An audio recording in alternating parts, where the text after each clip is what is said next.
ఈయనెవరో మీకు తెలుసా? Doctor Raj Gopal, MBBS ఫార్సియస్. ఇదే సిటీలో మెయిన్ సెంటర్ చూసుకుని పెద్ద ఆసుపత్రి కట్టాడు. 7 అంతస్తుల బిల్డింగ్, సెంట్రలైజ్ చేసి లేటెస్ట్ ఎక్విప్మెంట్, ఏడాదికో బ్రాంచ్ ఓపెన్ చేసి సర్వీస్ చేస్తాడట. కానీ 2.5 లక్షలు లేకుండా ఆసుపత్రి లోపలికి వెళితే బయటికి నెట్టేసి చంపేస్తాడు. Mister Ganesh, keep quiet mister Raj Gopal.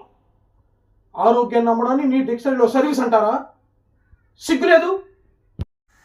అసలు ఎప్పుడైనా ఈ తెల్లకోటి నీ ఒంటి మీద ఎలా వచ్చిందో ఆలోచించావా? ఎంబీబీఎస్ చదివితే వచ్చింది. ఎవడబ్బ సొమ్ముతో చదివేవయ్యా? ఇలాంటి ఒక్కొక్క డాక్టర్ని తయారు చేయడానికి ప్రభుత్వానికి 12 లక్షలు ఖర్చు అవుతుంది. ఆ 12 లక్షలు ఎక్కడివి?